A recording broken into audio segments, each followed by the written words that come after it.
Hello, Taurus. How are we?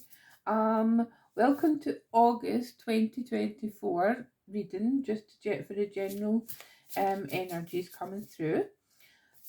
Welcome back to Mary and Kate Tarot. I hope you're all doing well. Now, we're going to be pulling an oracle card from the Reflection Oracle, and then we're going to be using the Book of Shadows Alchemy Story Tarot, and then we're going to be clarifying with the Waitsmith. Okay, so let's dive right in. So, how was July, Taurus? You know, as a Taurus, I had a no bad July. I had I had a really fun July. The weather here it's been a bit of a mixed bag, but it was nice, and I had a lovely trip away to the city of Manchester, working. So that was fun. I was presenting at a conference. It was great fun. So let's see, this reflection card, it just gives us a wee idea of the tone and what the reading's going to be like. So that feels right. So what have we got? Okay. Oh, now how apt is this, Taurus? What you see in others exists in you. I don't know if you'll be able to see that because they're very faint, the coloration of these cards. But yeah, what you see in others exists in you. And I think, Taurus, that's something that we're kind of guilty of. We often see the best in other people, and we can often see a lot of potential in others, and we don't recognise that same potential in ourselves. And I think, even though about 20 different people can tell us, we still struggle. We still struggle with that self-belief and that self-confidence. So let's see. So what is it you admire? Maybe ask yourself this, before we pull any cards. Ask yourself, think of people that you like, think of people that you admire. And what qualities is it that person has that you feel like you would like to emulate? Or you say, oh, that person's blah, blah, blah. I wish I was like that. Well, that card is saying, you know what? It's inside you and you can find it.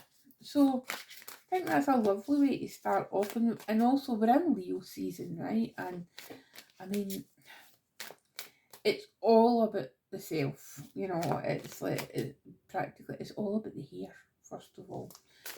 So maybe go and get yourself a new hairdo, Taurus. Go and have a luxury treatment. So that I need to tell you twice to get a luxury treatment.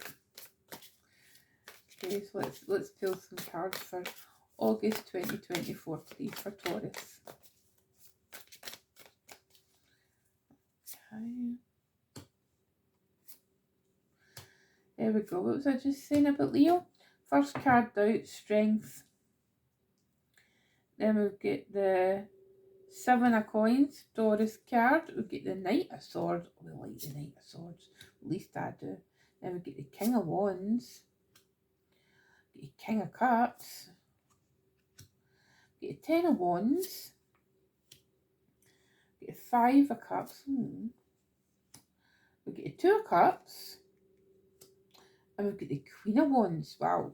It's very, very fiery, I would have to say, which makes sense. Oh, then the energy at the bottom of the card is the Ten of Swords.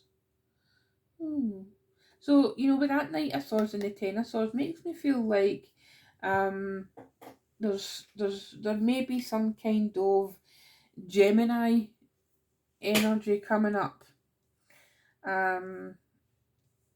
That's just an initial thing for me that I feel like it might happen. There might be conversations with a Gemini.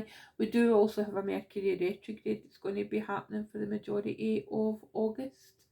So that's always a fun thing. So check any plans, etc., any travel plans. So where am I wanting to start with this? So I think I think the Strength card is interesting because, you know, it can be a nod absolutely to Leo season, but also, you know, going back to the what you see in others exists in you, and finding that internal strength, you know, finding the internal strength to have the capacity to really look at ourselves, you know. And I think a lot of the time with the sign of Taurus, you know, where, and I say we because I'm a Taurus as well, it's it's really easy for us to criticize ourselves. You know, it's like nobody, that's why, you know, it's very rare, apart from maybe a Scorpio, for anybody to really criticize us to the point where it affects us, because ultimately, you know, we are our worst critics. You know, we are our worst critics out there, and it's, you know, it's a challenge for us to change that narrative about ourselves, you know. But I mean, certainly I feel like the last few years we've been in a journey, you know, we've been in this kind of, well, everybody's constantly on a journey of self discovery. But I think that, you know, if you've had the few years that similar to mine, you know, we've really been in the trenches. You know, we've really been um in that kind of Five of Cups energy. You know, we've really, in that Ten of Wands, it's been a struggle. You know, it's been a time yet, and also the Ten of Swords. You know, we've had um those crushing moments, but we've got this natural resilience and strength that shows up for us. We have got the Seven of Coins, which is the last decan of Taurus, which is Saturn in Taurus, and you know, there's that character holding on to the bottom of this tree because it's like willing the tree to grow, you know, and willing the coins to bring fulfillment, you know, bring harmony to ourselves. And then we've got this Knight of Swords energy, right? So I absolutely love the Knight of Swords. You know, he's charging in the direction that he's going, but also this is a nighttime thing, you know, so it's like you can see there with the moon, and I've just kind of focused in that there because it's like I like that depiction, you know, is yes, he is wanting to charge forward, but his horse is actually lying down, right? So it's like the horse is a bit like, no, I want to rest. Yes, you want to go charging forward, but actually I'm going to have a rest because it's nighttime. So to me, that makes me feel, you know, just looking at that particular imagery of the Knight of Swords, it's something that I've never really seen before. I felt before with that card. It's like if you've got racing thoughts at night time, Taurus, you know, it could be in fact that is that why you're maybe struggling to sleep. That just came through, you know, because there's so many thoughts in your head, and then when you get a quiet time, and usually that's at night, you've got so many thoughts racing round, wondering and thinking, oh well, if I do that, and if I do this, and I do that, and then you're full of great intentions, but then because you've lain awake so long, by the time you wake up in the morning, you're so incredibly tired, and half the time you forget the ideas anyway, right? I don't know where I went with that there, but I feel like somebody needs to know that. So then we've got the King of Wands, we've got the King of Cups, and we've got the Ten of Wands. These two kings are interesting because they're very much at the opposite elementally, right? But if we look at the King of Wands, he's all about the passion, you know. Again, a Leo card, and then we've got this King of Cups, and that's a Scorpio card, right? So we've got Leo and we've got Scorpio, right? So we've got the passion of the Wands, and we have got the emotional maturity of the King of Cups. You know, so it's like the kings are like they have mastered the energy of their suit. So it's like when you're wanting to go forward with things, you know, it's like, right, so this mastery feel passion about yourself, Taurus? You know, does that involve maybe, you know, kind of a just spending time appreciating yourself, appreciating how incredible you are, incredible to other people, how other people see you. You know, maybe ask a couple of trusted friends, you know, like, if you were to describe me to somebody who didn't know me, how would you describe me? You know, that's an interesting exercise, you know, and hopefully if they're nice friends, you know, they will not be horrible, you know, because why would you have friends if they're horrible? We just don't do that. And if you do, Taurus, please remove the people. They are not friends. Okay? They're not nice people. But you know, it will be a struggle, you know, it will be a kind of uphill challenge. And I think particularly, you know, if you look to see if you're astrologically minded or you have access to an astrologer, you know, maybe look and see where your Chiron placement is, because your Chiron is your soul wound. It's the part of you that is wounded. You know, it's like this kind of a constant, and it's what we spend, like we can spend lifetimes, you know, going through things and have opportunities where we can learn to grow and we can learn to heal. Okay, so that's just something that came to me there. So, you know, more court cards here. We've got, well, we ended it with the Queen of Wands, which I absolutely adore, because she's literally, you know, she is just fire and passion. And what I always use to describe the Queen of Wands is, it's like, when a Queen of Wands type person walks into a room, she doesn't make an announcement. You know, it's like now some people will be like, "Hi, I'm here." You know, the Queen of Wands just walks in, and everybody stops and looks at her. You know, she doesn't. She makes an entrance, but it's effortless. She makes an effortless entrance, and that's what I adore about her. This Five of Cups and Two of Cups, you know, they're kind of odds at each other. You know, you've got a Five of Cups where it's quite, you know, quite melancholy and quite difficult.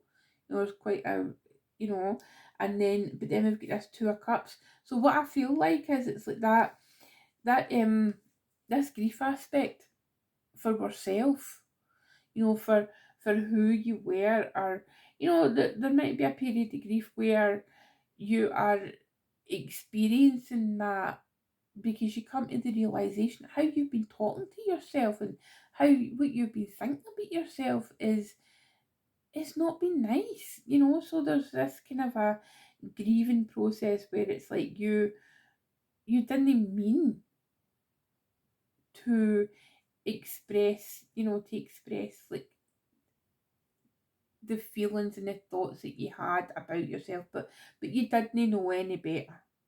You know, it was like all you could see, maybe when you looked in the mirror or something like that, you know, all you could see was the negatives. You know, you immediately zoned in the things that you didn't like about yourself, whether that's physical or, you know, mentally or spiritually, you know, the things that you held, beliefs about yourself that you held, that you come to realise that weren't true, you know, be going through this journey. And then in doing so, you know, you get the Two of Cups. So you learn to love yourself. You know, you learn to love those parts of yourself that have been really difficult. You know, your Achilles heel, if you like. You know, you learn to embrace it, and you learn to understand actually it's okay. You know. So, and then as I say, we've got that Queen of Cups here, just Queen of Wands. Oh my goodness. Queen of Wands here, just to really stay actually here, I'm in my power. I'm sitting in my power. So we'll pull a couple of cards.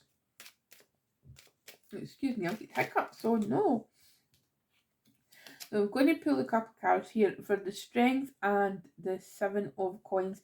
And what we've got is the Seven of Cups. So that Scorpio energy coming through, you know. So it's like, it feels like, to me, it feels like it's a choice. You know, it's a choice to change, because you know, if we don't choose to change, then nothing will change. You know, and it's like if we don't choose it, then it could happen to us. And what else do I want to have a look at here? I want to have a look at these two kings. This King of Wands and King of Cups, and how they play into this.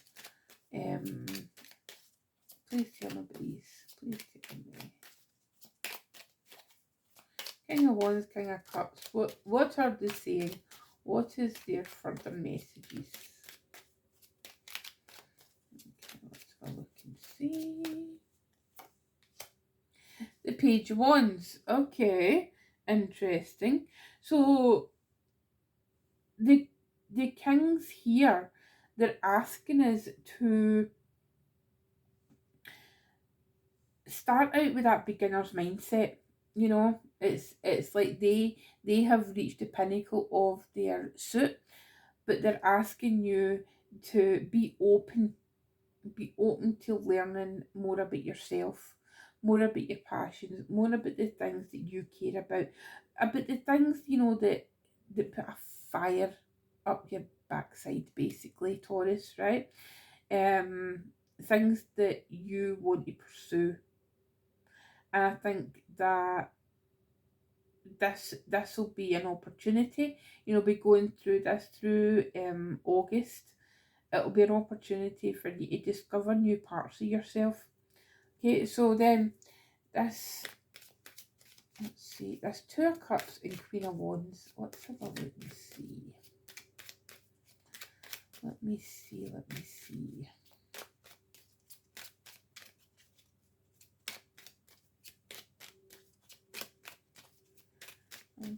Okay, let's see. So the Knight of Swords again. So the Knight of Swords, so we've got Judgment underneath as well, right? So let's have a look at this, right? So the Judgment card is a shadow card, so that's Pluto, right? And it's this deep diving into ourselves, into our psyche, into our, you know, we're real, how we really feel about ourselves and how we really feel about others. I'm saying it's internal. I mean, it could be something that's external. You know, it could be, you could be watching us, and it could be somebody else who's making you feel like this, Taurus. You know, it's unlikely, but you know, sometimes we do get ourselves into situations where we think we're helping somebody, and we end up being not necessarily the victim of a situation, but there's a time where we maybe should have chosen better.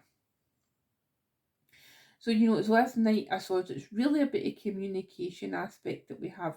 The Knight of Swords is the writer's knight, as I like to call it, you know. It's the author's card. And it could be the key to unlocking this is some kind of communication. So whether that is voice note, whether that is creating music, whether that is creating poems, I mean plays. I've known people who have channeled their insecurities and channeled like aspects of themselves into like plays, and they've been performed, you know, and they've literally been performing their shadow, if you like, you know. Or it can be something just like, you know, journaling. It can be voice notes. It can, you know, and then you listen to them at a later time. It can be automatic writing. It can be anything like that. You know, it can be art. You know, it can be drawing. You know, get an sketch pad. You know, and just doodle, or an iPad, or you know, whatever way you want to do that, because it really shows that this is going to be a journey, because knights go on quests. Okay, so the quest is what's going to happen, you know, where can you take this? And please stop being so judgmental in yourself. You know, this is an opportunity to elevate yourself, to elevate the confidence that you have within yourself, and to really show the world who you are. Okay, Taurus, so I hope that makes sense. I'm wishing you so much happiness and joy for the month of August, and bask in that Leo sunshine energy, okay? Lots of love. Bye bye.